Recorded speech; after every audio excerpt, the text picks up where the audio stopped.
very exalted god sister of mine, and and very wonderful Vaishnavi, who is so much in the anugatya of Srila Prabhupada and Srila Gurudeva from the very beginning of the Krishna consciousness movement in the Western world, and really like Siksha Guru, even to myself, when I was very young, very little boy, Bhakta, Syamarani didi was like the Siksha Guru in the temple. Always I was hearing her Harikatha, and still now I'm so fortunate to hear her Harikatha. So now, without any further ado, we are going to now hear from her about her wonderful presentation of transcendental artwork which she has painted.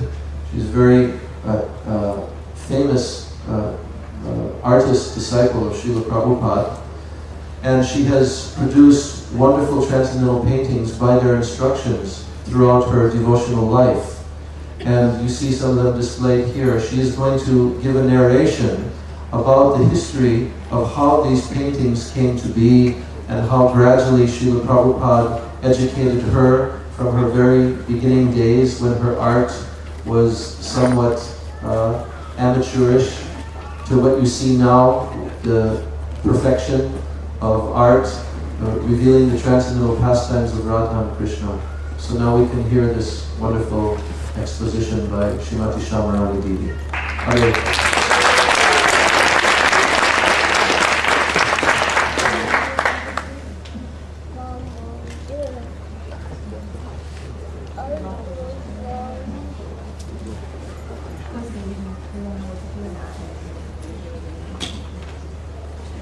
Om Adyanam Timirandasya Dhyanam Janasalakaya Chaksurundalitam Yena Tasmai Sri Gurave Namah Gurave Guruchandraya Radhikaya Pudalaye Krishnaya Krishna Bhaktaya Tadabhaktaya Namo Namah Yam Pravarjantam Anupetam Apeta Krityam Vaipayano Viraka Taruvajuhava Putreti Tammayataya Taravo Banedas Tam Sarvabhuta Hridayam Munimanatosmi Bhaktyavanina Aparadalakshay Chiptasya Kamalitaram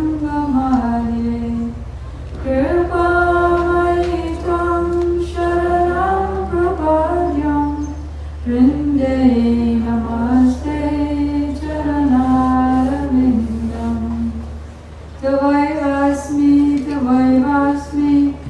Najivami Tam Vina Iti Vidyaya Radhetam Nayamam Charanantike. First I offer my unlimited obeisances and the dust of the lotus feet of my Paramarajatama, Diksha Guru Pad Padma Nichulila Pravishta Om Vishnu Pad, Astotira Satashi Shriman Srila Bhaktivedanta Swami Prabhupada, and the same unlimited obeisances and the dust of the lotus feet of my Paramarajatama, Shiksha Guru Pad Padma, Om Vishnu Pad, Astotira Satashi Shrimad, Srila Bhaktivedanta Narayana Gosvami Maharaj, to all of our Guru Varga and all the assembled devotees. So this is supposed to be a slideshow presentation. However, because it's so light in the tent, the slides aren't going to be as bright as they should be, so please excuse us. I just wanted to show you what I painted like before I met Srila Prabhupada. This is a man lying down, and the next one is a still life. So the pure devotee brings the wandering jiva who's wandering throughout the various species of life through various universes, who's like the living dead, and brings them to life in Krishna consciousness. Prabhupada I met Prabhupada at Tompkins Square Park at this very place when he was under this very tree.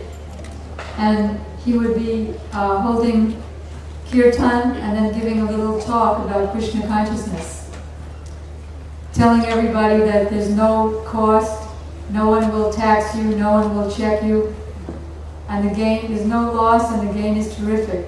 Just chant Hare, go home and chant Hare Krishna and everything will be perfect. He just began everybody very simply. Around him, perhaps you've seen any of the movies. So Prabhupada asked one of the devotees, what did I do? And he told Prabhupada that I was an artist, although that I was actually a terrible artist because we had an art show in the college that I was in just before I met Prabhupada. And a friend of mine came to see the art show and asked which one was mine. So just to be humble, I said, well, find the worst one. And he picked the worst one and that was mine. So the first picture that Prabhupada actually gave me to do was a Sankirtan, Lord Chaitanya's Sankirtan party at the courtyard of Srivas Thakur in Srivasangam. And he didn't have a place for a painting, so I painted in the temple room. And when the painting was half through, Prabhupada came down, and just like with Gurudev, everywhere he goes there's a big crowd around him and he can hardly move. So obviously it was the same with Prabhupada. So Prabhupada stood before that half-finished painting and said to everybody, he made like an announcement, oh, Krishna has sent, as though Krishna has sent me, because just like parents know how to encourage their little babies, oh, you're so intelligent. So Prabhupada was like that with us. And then that painting, the Lord Chaitanya's Sankirtan party, he put up in his quarters and then in the temple room. Okay. The first ISKCON temple room of the world, 26 2nd Avenue in New York. And then this next one he gave me, this is the cover of Prabhupada's first canto, Srimad Bhagavatam. And he asked me to paint the Radha and Krishna inside. This is the Goloka Vrindavan within the lotus petals, and then all the Vaikuntha planets around it. And then this is the Mahatattva, or the material world, with Mahavishnu, then Garbhodakshaya Vishnu, inside each universe. Okay? What medium did you do? This is all oils at that time. So this is my first picture of Radha and Krishna. As you can see, it's quite crude. And Prabhupada would always give me little slips of paper about this size, and he would write the mantra that he wanted me to put at the bottom of the painting. So in this situation, it's Namo Brahmanya Devaya Brahmanantaya Cha Jagadhataya Krishnaya Govindaya Namo Namah. He always wanted to give education in all forms, by seeing and by remembering, by hearing. So I offer my obeisances to Sri Krishna, who is the well-wisher of the cows and the brahmanas and all living entities in general. And this one went up into Prabhupada's quarters in his deity room, and whenever guests would come, Prabhupada would say, she has not done this painting out of mental speculation, but it is coming from higher authorities. So showing the authenticity and transcendental nature. Then he gave me this picture. This is a photograph, very ancient picture of Radha and Krishna. And he told me to paint these for his various temples. Then after I did it, and after it was framed, Prabhupada made an announcement that first, there's a gulf of difference between a framed painting and an unframed painting. But then he said, this is Vedic culture. The girl is covered head to toe, and the boy is only wearing one cloth. And this picture went on top of his Vyasasana at 26 2nd Avenue. And every day when he would come in from his quarters, he would go past the courtyard into the temple and then offer his obeisances at the foot of the Vyasasana to this painting, to show us that they're worshiping the deity. Then he asked me to come up to his quarters, which was behind the temple, and he called me over to one wall. And on that wall was a picture like this of four-handed Vishnu in the causal ocean. And around him was the 10 Leela avatars. So he asked me to do a separate painting of Lord Vishnu. Then he called me in his back room and gave me a piece of paper on which he had written the 24 main Vishnu incarnations and what was their hand symbols. For example, one in the upper right hand, he would hold a club, lower right hand, a conch shell, upper left hand, lotus flower, lower left hand, a disc. And each expansion of Lord Vishnu had a different arrangement, which gave him different pastimes. So he told me to make 24 paintings for 24 temples. We only had 2 temples at that time, New York and San Francisco, and Montreal was just about to start, but this is how he began the movement. So he wrote in Sanskrit the name of the Vishnu incarnation on a paper and then told me to copy it on the bottom. And as you can see, the hands look like baseball gloves, the club looks like an ice cream cone, and the waves look like question marks. But still, again, when the painting was finished, as usual, all the devotees would be surrounding Prabhupada, and he made an announcement. Now, who could look at that and say that is not God? So I thought, gee, I don't know if I can ever do one that good again, but I'll sure try for him. He's so lovely. Then in 1967 or 68, the devotee who was the editor of the first Bhakti Holland magazine, that is Rai Rama, he used to be a cartoon, comic book writer before he joined. So he asked Prabhupada if a few of us could get together and make a comic strip for Bhakti Godhead, Mahajans. And Prabhupada authorized that and then commented and criticized us when things weren't right, when the proportions weren't right, or sometimes he would, when the magazine was published, he would imitate the people in the strip as he was telling the story. So this particular one is the story of Bhishma Dev. Bhishma Dev is the great Mahajan who now he's preaching to the Pandavas and all other warriors on the battlefield about the higher principles of Krishna consciousness and how Krishna is behind every action. So we also had to write letters to Prabhupada whenever he wasn't in the same center and ask questions about how to do these. And so we received 90 letters from Prabhupada giving instructions on what everything should look like, how people were thinking, so that the picture would come out better. Okay. This is one of Narada Muni. Narada Muni is preaching to the hunter, Magrari, and showing him what will happen in his future life. As you can see, now he's being eaten by a lion because he killed a lion in this life. He took great pleasure in half killing animals so that they're flapping in pain. And he took pleasure also in selling the skins of the animals that he killed. So Prabhupada would imitate Narada Muni, not Narada Muni, Magrari, as he's very carefully walking to avoid the ants after Narada made him a pure devotee. Okay. And this is Srila Prabhupada during that time. This is 1967, 68 in New York City, the first temple. This is a couple of years later.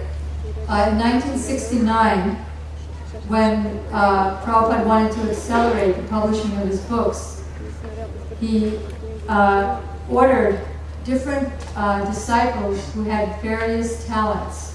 Somebody was expert in binding, a few people expert in editing, a few people expert in darkroom photographer, and he invited them from all the parts of the world to come to Boston and set up the first BBT, which was at that time called ISKCON Press. And in 1969, in the mid-year, he set up the system. He wanted one book printed every month, and that way he'd be printing 60 volumes of his books in so many years. So for the editors, there would be Mr. A, this is his words, Mr. A editor, Mr. B editor, and one person would do the rough editing, the other person would do the fine editing and proofreading. And then there were four composers. Composers means people who work on a composing machine, which was the pre-computer. And there were four, and two of them would work a 12-hour day shift, and two would work on a 12-hour night shift, so that everything would get done. Then the artists, there was 3 artists, myself in the middle, then Bhardwaj up there, and Muralidhar down there. Bhardwaj would work for 2 days on a picture that is on the sketch and the first layer of the painting, and I would do the middle, and then Muralidhar would put on the details at the end. We'd each have 2 days. So after Bhardwaj did his 2 days, then it would be passed to me for 2 days, and meanwhile Bhardwaj is working for 2 days on the next painting. So in this way, although each painting took 6 days to make, every 2 days a new painting would come out. And in that way his Krishna book was filled with paintings. And when we sent those paintings to Los Angeles, Prabhupada would put flowers on them and say these are the mottos of our ISKCON movement. And this one I did just as a copy from an Indian print. And then we put that on the wall, on the left-hand wall of the Boston temple. And when Prabhupada came to the temple and sat down in his Vyasasana, I came very late to class. He was already starting the class, and he could have easily chastised me. But instead he said, made an announcement, there was about 300 devotees there. Did you do that painting? I said, yes. All I did actually on my own was change Ram from blue to green, because the original Indian print was blue, but otherwise it was just a copy. And I said, yes, I did. And he said, you are already in Vaikuntha. So in that regard, it's to be noted that there's 2 vrittis, or 2 meanings in Shastra. One is Mukhya vritti and one is Gona vritti. Mukhya vritti is when something is taken as it is. Any statement. Like Krishna says, always think of me, not always think of the unborn, impersonal within me. And then there's Gona vritti. Like if it says the house was on the river. You know that the house was not exactly on the river. It was on the river bank. So that's not to be taken literally. So similarly, when Prabhupada would encourage us in that way, you are already in Vaikuntha, when somebody is a fallen conditioned soul, then that's to be understood as encouragement. Now this picture Prabhupada showed me, it's a Brijavasi print, and he said, oh, they look just like children there. And he wanted me to use this as sort of a standard for that innocence. And he was gradually introducing to us the prints that we should use for clothing and helmets and ornaments. And this picture he sent us when we were doing the Krishna book illustrations, and he wanted this picture to go right in the book.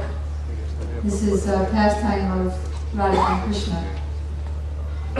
He also sent us another Indian print that he said should be the standard of Krishna and his mother running to each other when Krishna is coming home. This is a couple of years later, in 1971, when Srila Prabhupada would come to visit the press operations in New York City. When the press was a little bit smaller in Boston, Prabhupada came in 1969 to see all his Mr. A, Mr. B, and Mr. C, how everything was running. And he came to visit the press, the actual press machine. This is Advaita, who actually ran the press machine. And Prabhupada offered his full dhanavats and uttered the pranam mantra to his Gurudev, his Prabhupada, Jai Om Vishnu Pai, to his Gurudev. And he said that the press workers should keep the press as clean as glass.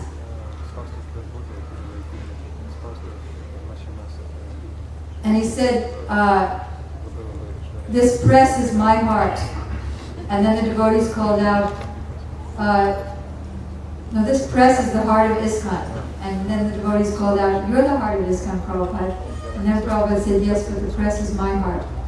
And he would call he said the art department is the life department and the press department is the soul department, life and soul. In the Bhagavad Gita, starting in 1970 or so, he had us start painting what he called assembly line pictures for the Bhagavad Gita. But gradually, Bharadraj, he was the beginner of the assembly line, he saw how we were not finishing the paintings as he would have liked them finished. He was the best of us. And so, since we were already trained to paint similarly, by his wish we all started doing our own paintings. So, Prabhupada wrote me a letter and told me to do one painting that was not in the Bhagavad Gita. First, at the beginning of the Krishna book paintings and then the beginning of the Bhagavad Gita paintings, Prabhupada would give us a list of what to paint. We didn't pick out the pictures. And then after the first 5 or 10 that he gave us, he told us to continue to pick out which pictures should be painted. Then he sent me a letter of this one, which is not, there is no verse or purport about it. And in his letter it said that there's a film strip. And when the strips, each strip or each frame is seen individually, it looks like a different picture. Like you see the man running, but it's each individual picture. So then, when seen consecutively, all these little separate frames look like one man running. Similarly, we have many millions of bodies, not just one body within this life. But it seems like we have one body that's changing, whereas actually we have millions of bodies. And even the scientists say, Prabhupada quoted, the scientists, that every 7 years we get an entirely different body. All the molecules change. So here we see the frames on the film strip, and then the one movie screen, and showing on the top that actually the person has many, many bodies, but seen consecutively it looks like one body. So there's no need, Prabhupada said, to be attached to any body, because it's not ours, it's just the modes of nature, and then we don't have it after a short time. Does anybody remember what I said 3 minutes ago? That's what Prabhupada said. Does anybody remember? No, in order to remember something that I said 3 minutes ago, you'll have to dredge your memory. Why? Because you had a different body then. Okay. Now, this example is in the purport. That is, there's 2 birds on the tree. One bird is eating ferociously, trying to enjoy the fruits of the tree, of this body, which is sometimes seemingly sweet and sometimes sour, but even the sweet ones always turn sour. And then there's the beautiful friend bird, that is the super soul, Krishna, who's just waiting for the other bird to turn to him so that he can be happy. And the analogy is, we copied one Rembrandt painting of the man furiously and ferociously trying to kidnap that girl to enjoy her, and meanwhile, none of them are happy about the whole thing. And the super soul is just waiting for both of them to turn to him. And this is Srila Prabhupada in 1971 in New York City at an initiation ceremony. You can see all the japa beads strung on his microphone, and he's chanting. And now this is a painting that we did in 1971 also for the first canto of Srimad Bhagavatam. As you can see, the lady is very happily cleaning the bird cage, golden bird cage, and the bird has died at the bottom because she neglected to feed the bird. So Prabhupada explained in the purport that emolument of body and mind does not make the soul happy. And therefore, to show that even if someone is getting full facilities as a king would, one servant is peeling his grapes and another servant is fanning him, still he's not happy. So I wrote to Prabhupada, how can I make it look like the soul is not happy? Because the body is in a great situation. So Prabhupada wrote back that if a person's clothes are dirty and everything is unkempt and messy and his hair is all messy, then it's understood that he, the person, is not taking care of himself.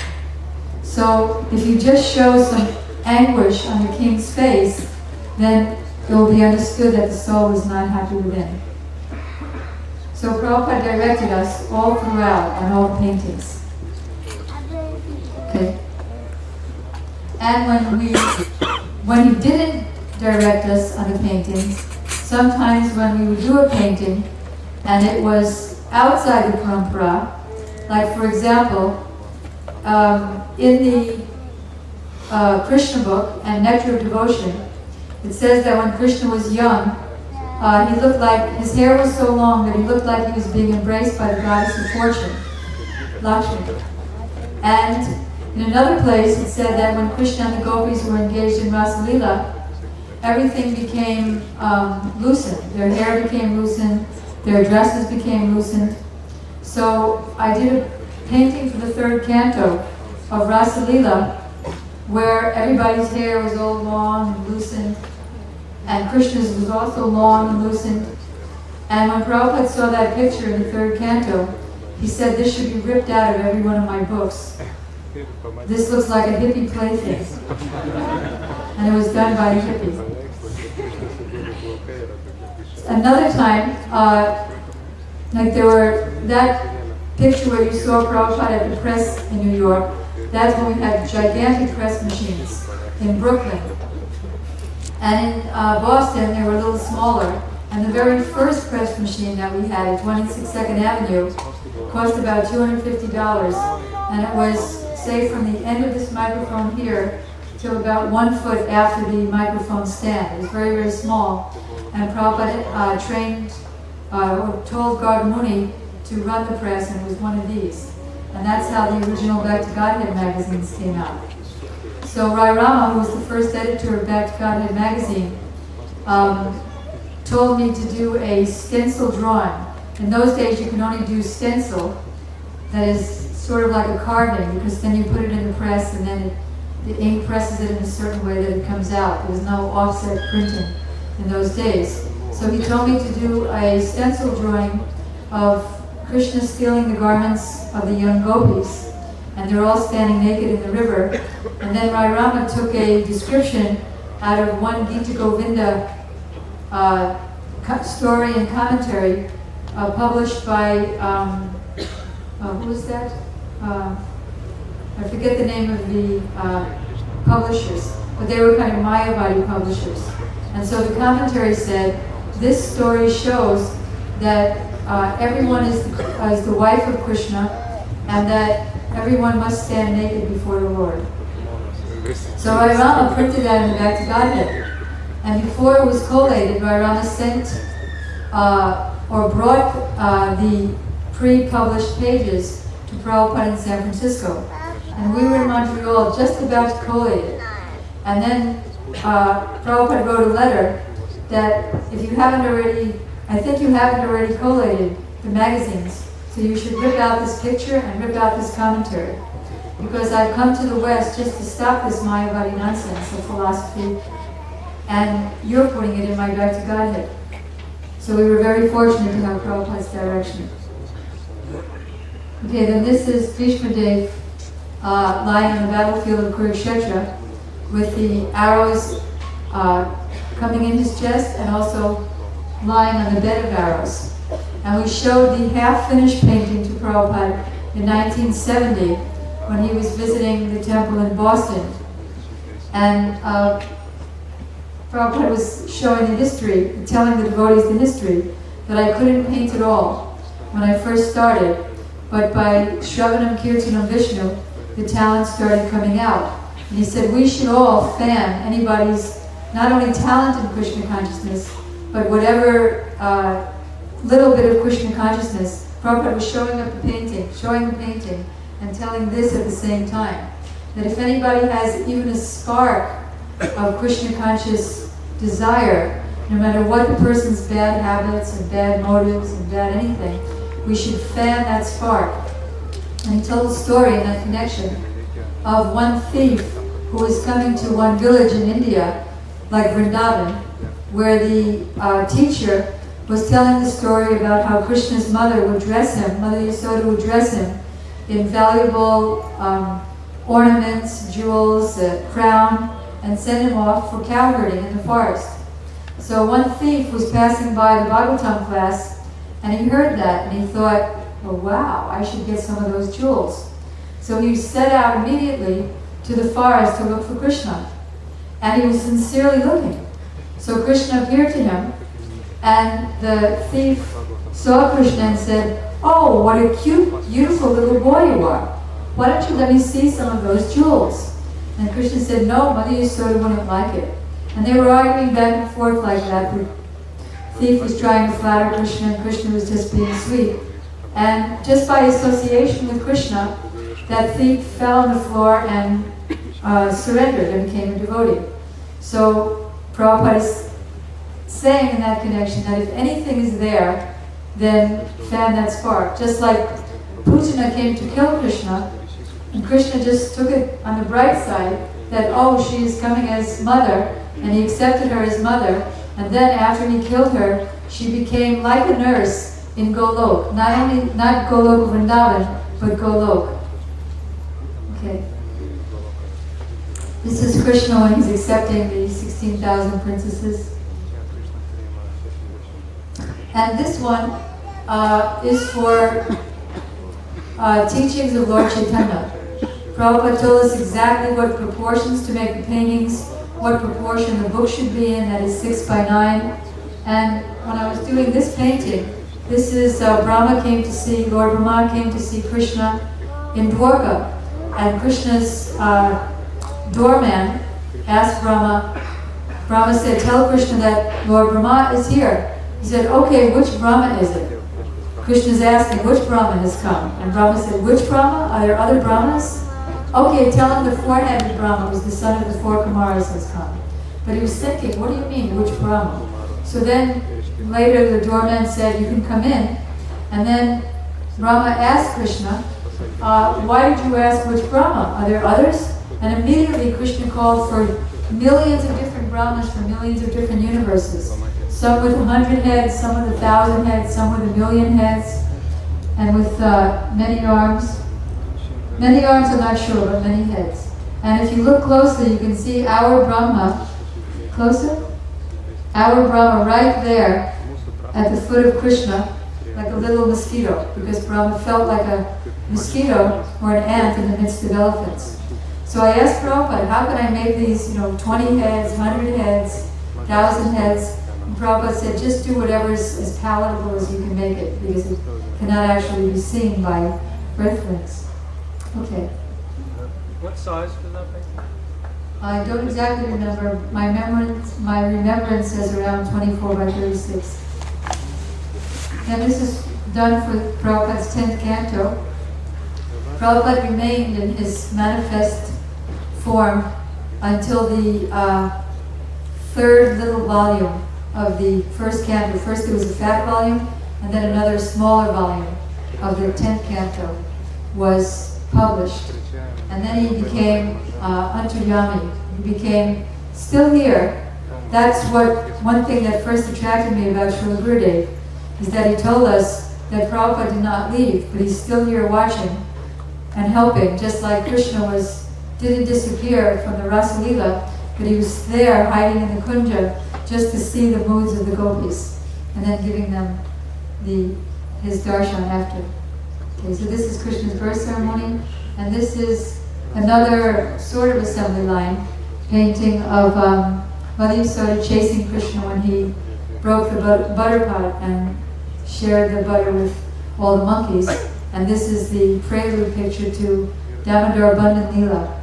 And we were in such a rush to finish this painting because the book had to be published that one devotee started it, but towards the end of the painting there was 5 hands working together on the painting, literally moving around each other.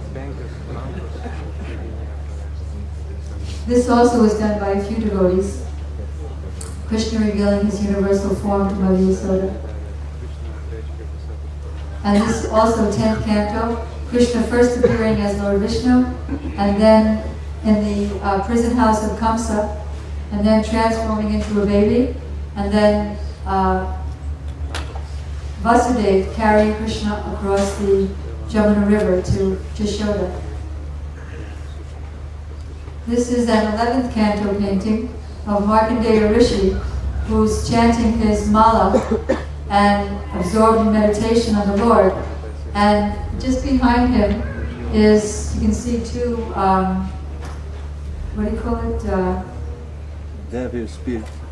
Dubious looking characters, lust and greed, who wanted to bring him down because they were envious that he might get too powerful. And so they brought, Cupid is there with the bow and arrow. You want to go into it closer? Cupid is there with his bow and arrow, and he called for lust and greed to send for many heavenly society ladies and men who would be singing and dancing to try to allure him, but he wasn't allured. And then he was given a benediction that he could live for 7 kalpas, that is 7 days of Brahma. And then when he got that benediction, every time there was a universal inundation, the whole universe was underwater, and it was full of crocodiles, alligators, sharks, and very violent waves, and he couldn't die, so he was just stuck there, becoming sometimes conscious, sometimes unconscious, and wishing he hadn't gotten that benediction. And all of a sudden he saw some land, the only land that remained, that was Navadvip. And on there was a banyan tree. On the banyan tree there was a branch. On the branch there was a leaf. And on the leaf there was baby Krishna, as babies do, sucking their toes. So Janmadhyasi Taha, everything has its origin in the Lord. So baby sucked their toe because Krishna sucked his toe. And why did Krishna suck his toe? To taste the nectar that great devotees taste by serving, by remaining in the dust of his lotus feet. Ainanda Tananja. When will I become a particle of dust at your lotus feet? And to get that same taste, Krishna came as Sri Chaitanya Mahaprabhu. Okay. This is the other 10th canto painting of Krishna and his friends imitating the animals. And this one I showed to Srila Gurudeva. In the beginning when I joined Gurudeva, I thought that being with Gurudeva means no external service. He just trains you in doing bhajan, you just chant, hear, remember, read, and just weep. And then you become perfect very quickly. So, but just for sambandha, some relationship and talking, I showed him some slides of some paintings that I had done for Prabhupada in the BBT. And then Gurudeva went to his Almira. He had a whole set of Prabhupada's Chaitanya Charitamritas there. And he picked out one of the Chaitanya Charitamritas, opened it up, and it was Krishna and the gopis playing in the Jamuna or at Radhakund. And Lord Chaitanya is on the shore watching. That's stated in the Anjalila of Chaitanya Charitamrita. So Gurudeva said, "Did you do this one?" And I said, "Yes." And he said, "Come with me." And then he brought me, okay, that's your cue. He brought me into the next room. This was in Mathura. And you can stand in front of these slides. And this isn't what he showed me. He showed me a painting that was done by an Indian. It was done by an Indian artist under Gurudeva's order. He said, "I paid 3,000 rupees for this painting, and they did a terrible job. Radharani looks so old, and their proportions are bad. Can you fix some of this painting and like make her look younger?" I said, "Well, if I fix one part of it, then the rest of it's going to look even worse than it does now. So then he said, well, can you do the whole thing over? And then I said, okay. And then he showed me one very small, about this size, Loy Bazaar version. Loy Bazaar means like the malls of Vrindavan. Version of, very, very crude, of this picture. And then I started showing him sketches. And during the, do you have those descriptions? Did somebody get them? Okay, okay. So, the paintings were actually, all the paintings were actually made by, at least whatever was bona fide, were actually made by Prabhupada and Gurudev. And with Gurudev, with Prabhupada, we would show him something and he would make a comment, give some direction. Because we were painting so many paintings for so many books and so many temples, I didn't get to show him the same drawing many, many times as it was developing. But with Gurudev, there were less paintings, each one took longer, and the paintings manifested by conversations with Gurudev and by Gurudev's will. So particularly this is one of the examples of how the painting came out of the conversations. So I always used to tape the conversations because I had heard that Prabhupada said that in Kali Yuga, to remember means to remember to write it down. So I always used to tape all the conversations I had with Gurudev, and then we typed them, the ones that were in relation to this painting, and then we transcribed them. So now we have 6 or so pages, and if anybody would like to Xerox them, and then they can distribute them to the devotees here. Would anybody like to do that? Or I'll just keep it here, and if anybody would like to do that. Take it home, yeah. That's right, you have that facility. And then we'll have it on the poster table where Ananda Manjari is distributing these posters. We'll have that as soon as Jagabandhu Prabhu brings it back.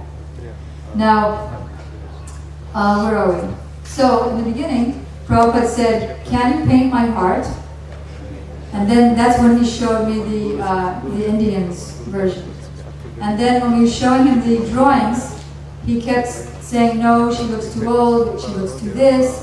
And then Prabhupada posed for Radharani and for Krishna, so we could see the mood. And then throughout the development of the painting, Gurudev was telling us what they're both thinking, how this is Kila Kinchita Bhav, which is described in the, what did we talk about last night? Hair Panchami. During the Hair Panchami festival, this description is being given by Swarup Damodar, who's on the side of the gopis. Srivas Thakur is on the side of Lakshmi, and Swarup Damodar is on the side of the gopis. And he's giving descriptions of the pastimes of Radharani and Krishna, and also their different transcendental emotions. So this one is Kila Kinchita Bhav, which is a combination of apparently contradictory emotions, like crying and laughing, playing hard to get, and flirting. So there's many, many different moods. So both of them are weeping and at the same time smiling. Krishna's pleading, sad, at the same time happy. And Gurudev told one story. He said this particular scene contains within it lakhs and millions and unlimited pastimes. But one picture is the following.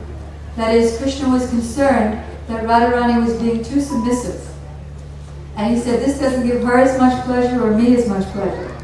So he wanted to bring out her natural mood of left-wing, unsubmissive gopi. So he purposely came late, which made her already ready to give up the relationship. And on top of that, when he arrived, he said, oh my dear Chandra Anani, as though he had made a mistake and was thinking of Chandravali, but then realized it was Radharani, so changed it to a different name. But it was all pretend. And so then Radharani went like that, okay then, go right back to her, no problem. I'm not going to have any more relationship with you. And she being in between the Ridvi, the very innocent and soft gopi, and the Pragalpa, the very hard and always telling Krishna a thing or two, outspoken gopi, like Lalita. Radharani's in the middle, that's Madhyam. So, or Dhira and Adhira, sober and restless. So, she would be, such a kind of gopi would be like sarcastic. And she'd say, oh, you look just like Nil Rohit Rudra, Lord Shiva, who's a combination of red and blue. I see the beautiful red marks on you and the beautiful black marks on you. And it looks so lovely, meaning, I see the marks of another lover on your face, where you kissed that one on her eyes, and so your mouth has black spots on them, and where she kissed you on your cheek, and you have red spots on your cheeks. But actually, that's not what happened at all, because the Lord is absolute. Whatever he thinks of, that is a reality. So, as soon as he saw Radharani, he became so absorbed in her, he didn't know what to do.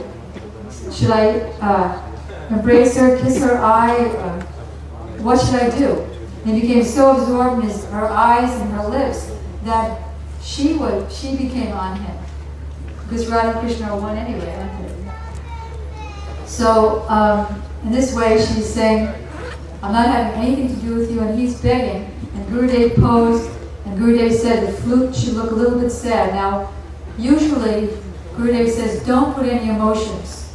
In some commentators of books like Valap Smanjali say that Radharani's necklace or waistband was sad, or Radharani neglected her. But Gurudev doesn't like that. He said that would disturb the whole pastime. But in this case, he said, make the flute look a little bit sad, because the flute is usually victorious.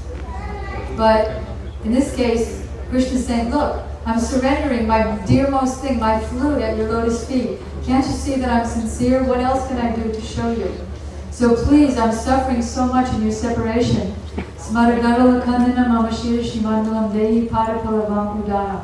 I'm burning in the fire of separation from you. Please be merciful to me, be very liberal. Forgive me, and put the place your lotus feet on my head. So Krishna was begging her, no, that's not what I meant. And Lalita was saying, there's no way that Krishna could think of any other girl ever, what to speak of when he's with you. He was just a second late, and said Chandra Anani. So you can forgive him. So Radharani said, okay, I'll forgive him, but he has to paint my feet. He has to beg pardon, and he has to paint my feet. So so that was all that Krishna really wanted. And he immediately put his paintbrush to her feet. But because he's touching now the reservoir of all ecstatic praying and the highest ecstasies of Madhanaki Mahabhav, because that's what she's made of, that's what her lotus feet are made of. As soon as Krishna touched that with his paintbrush, immediately his hands started trembling uncontrollably, and his heart started trembling. And so the words he wanted to paint, but what did he want to paint? Not just ordinary designs, but he was thinking, Nam and Nami are one. Me and my name are non-different. So, if I put my name there at your feet, then I can always remain there. So he started painting Krishna, but then it came out very trembling. And Gurudev said, you can imagine that if Krishna is writing his own name and his heart is trembling, what kind of beautiful art that will be. So if you look very closely, you can see in Sanskrit letters that the name is Krishna all over it, on the sides of her feet and on her toes also. So Gurudev said the author of this book, of this verse, Margala Kandanam, he can't see this from very close up. That is Srila Jayadev Goswami. Because he has a little bit of Aishwarya conception. And in fact, when he was writing this, Krishna is saying, he was writing in his book, Gita Govinda, Krishna is saying this verse, he thought, how can I write that? Because Krishna is Supreme Lord, and Radharani is his great devotee, but nevertheless his devotee. So how could I write that Krishna is falling at her feet? So he told his wife, Padmavati, that I'm going out to think about this. I'm going to take a bath in the river and I'm going to think about this. So then she saw him coming back shortly after, and then he went to his book and wrote the rest of the verse. Then she saw him leaving, and then she saw him coming back again, and she said, how did you get back so quickly? Because now his hair was wet. And the first time she saw him come back, his hair was dry, and the river's kind of far away. So she said, how did you get back so quickly? And he said, what do you mean back quickly? I've been gone for a long time. She said, no, you just came back and wrote the rest of the verse in your book. He said, no, I didn't. Wait a minute, let me see that book. And he went to the book and he saw that in beautiful golden letters, the rest of the verse was written. Then he understood, oh, Padmavati, you're so fortunate. Krishna himself came in my form and wrote the rest of the verse. You saw Krishna directly. And both of them wept and fainted. So, Gurudev said the very author of this cannot see Krishna's name written like that very closely. But those manjaris who are peeping in, as you can see, peeping in from the background, they get to see this very closely because they walk right up to it. So regarding those manjaris in the background, when the painting was 3/4 finished, Prabhupada Gurudev called me to Mathura. Every 2 or 3 days I would bring the painting to him, or when he was in Bombay I would bring the painting to him from Vrindavan, and he would give some comments how it could be developed further. So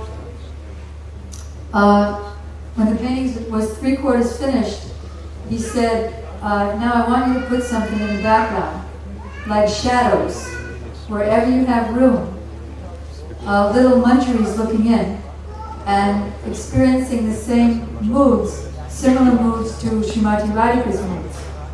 And waiting, because they know exactly when Radha and Krishna are saying such and such, and when Krishna is doing such and such, or when he has just stopped doing such and such, and when their expressions on their faces are such and such, then we know it's time to come in and do our services. So they're looking in. So Gurudev said, make them just like a shadow.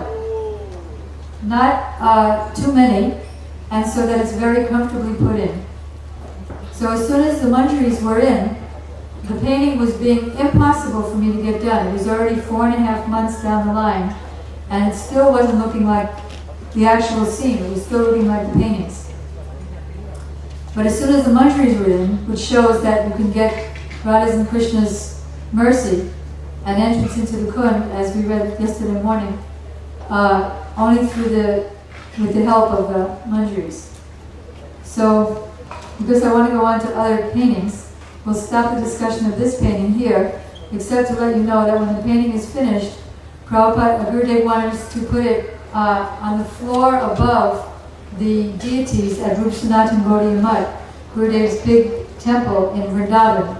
On the bottom is, he said, for Vaidhi Bhakti, Radha Rasa Bihari, Vrinda Devi, and Srila Bhaktivedanta Keshav Gosvami Maharaj, and Sri Rup and Sanatan. And upstairs, he said, would be this, and they would have their own altar, and he wanted us to find lifelike deer, rabbits, peacocks, and so we got them from Bombay, after a lot of endeavor, and he said, this picture is worth lakhs and lakhs of dollars. It cannot be purchased. And so the altar that they're in should also be lakhs and lakhs.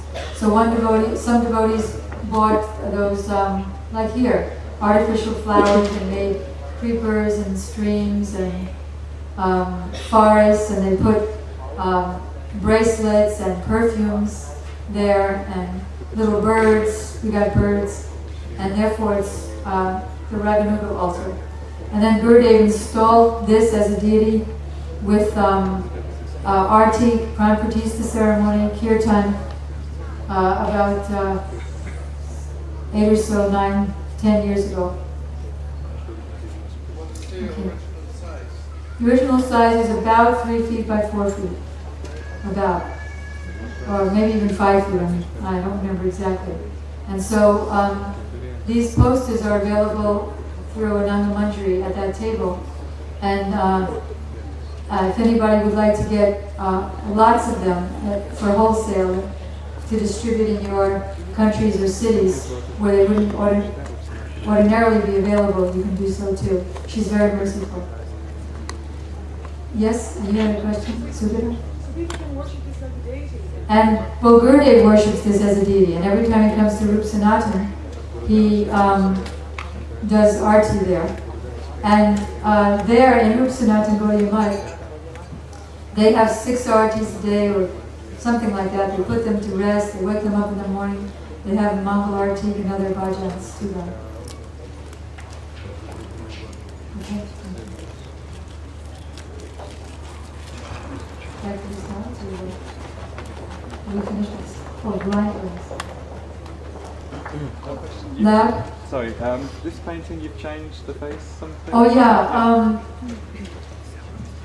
yeah, this is also changed. The one here has more of a eye, more of a pupil than the original one at Rup Sanatan, because after about 5 years after I painted it, not 5 years, but 8 years after I painted it, Gurudev told me to add more to the eye. He said she looks a little bit blind. So then I got carried away and I painted more of her face to make her look more, some more other changes. But then we didn't have a good transparency of that in Delhi. We had a good one of the original, so by computer we added more to the eye and changed a little bit on the computer. So, and then printed it, yeah. So, these are lines, friends? Yes, Guru? I'm sorry to say this, but I have to leave. I have to go back to England. So I had a couple of questions. Okay, go ahead. You probably would cover this later. But do you have a website with these paintings that on the left and the right can be seen? And also I heard that they can be acquired. Okay, then why don't I talk about that one? If you can give me a few minutes before you leave, then I'll jump right into that and we'll go back. Okay. So, after, what's your name, Guru? Vasudev. After Vasudev Prabhu leaves, I'll take more time to tell you how these paintings were developed by Gurudev and his words and his will. Because this painting of Seva Kunj that was just up, it took 5 months to make. And when it was almost finished, I asked Gurudev, I don't understand, all my other pictures that I did with the BBT, those only took a month, sometimes they only took a week if we were in a rush. But this one took so long, why is that? So Gurudev said, the other ones were done by your will, but this one was done by my will, and I had to push my will through your will, and so it took a while. Quite resistant. So, okay, so they're all done by the will of Gurudev, pushing his will. So, but now to tell you about the opportunity.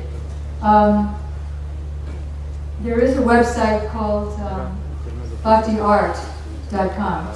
Bhakti Store? Okay, bhaktistore.com. These are called G-clays. G-clays are not ordinary prints. It's not that, like with an offset printer, they roll off 1,000 prints in a few minutes. But these ones, they come out very, very slowly. And they've been scanned in on like $150,000 scanner, and then they come out extremely slowly, one at a time. And they're called G-clays, and they're the top quality print that anyone could get on the planet. And they look either as good as the painting or under 5% as good. Sometimes, in some cases, they look better than the painting, and I can tell you that from realization. And those of you like Sloka Harni, Prabhu, who were at, you weren't in Houston? You were? No. Who was there in Houston? Oh, yeah. Dowdayal Prabhu was in Houston, and he can tell you because we had on one side all the G-clays, and on the other side all the paintings. Could you tell the difference? Yeah, you couldn't do it. You couldn't tell the difference, except sometimes you think that the G-clay was a little better. So they're available, and what we want to do is we want to make we want to make the G-Clays as a fundraiser for Gurudev's Navadvip project. You probably know that Gurudev's starting his own temple in Navadvip. He's having a separate society from the Bhaktivedanta Samiti in order to spread Krishna consciousness more thoroughly in the West and around the world. But last year, there was only like poles, and it was like a tent like this, but no sides and no fancy Western securities. It was just like poles. And when there was a big storm, all the poles caved in, the top caved in, one lady died. Of course, I'm sure she got a very good birth. And Gurudev said, he said, I prayed to Lord Nrsingadev, and so much danger that would have happened didn't happen. And then for the rest of the days, I think even Sripad Maharaja was sitting in the mud for prashadam. So Gurudev wants the whole temple up in a very short time, so that next year when everybody goes, it'll be a real temple. And this year it fit, even though it was just like that, as I described, still sometimes there were 10,000 people. And this year he wants 20,000 people. And a bigger temple than the Devananda Gaudiya Mutt. So the G-Clays are one of the fundraisers for that. So in order for that, in Houston, for anybody who would give a $500 donation, we'd give them one of these G-Clays. And anybody who would give a $1,000 donation to Navadvip, we'd give them a twice as big one, which are really like phenomenal looking. So in Houston, that's where we made the G-Clays. That's where they have one of the only 10 such machines in the world, 10 or 20. Bhagavad Prabhu, my godbrother, was standing up and saying, okay, if anybody would raise your hand, then we'll take your names. And can they get these ones particularly, or are we taking these? Huh? You can have, right now we only have what you see, and one more of this part of the Gita one. But otherwise, and we also have only one of each of the ones that haven't been mounted. But anybody can order them from Bhakti store. And if you go to Bhakti, what's the one like they can get wholesale? Bhakti store or Bhakti projects? Is Bhakti store doing both? Retail and wholesale? Okay, so www.bhaktistore.com. And then you can get retail. Retail means everything's going to Navadvip, and wholesale means everything's going to Navadvip. And if anybody can't afford that much, then there are smaller ones for like $300 and $200. Each one costs an exorbitant amount just to print. So, and then later on, like in a year or so, we'll be making cheaper posters of them. But as far as the G-Clays go, that's all we have now. All we have now is G-Clays, not posters. So if anybody would like to make a donation to Navadvip through this medium, I know anybody can cheat, and who's always going to do a donation anyway. But you're welcome to cheat if you want to too, welcome to. So anybody who wants to get these now, would like to raise their hand and donate $500 to Navadvip now, then you can take these ones here. Otherwise, you can see Vasanti Dasi, who will stand up now, and Ananda Manjari, who will stand up. And you can take orders, and they'll connect the whole thing through Bhakti Store, or you yourself can write to Bhakti Store.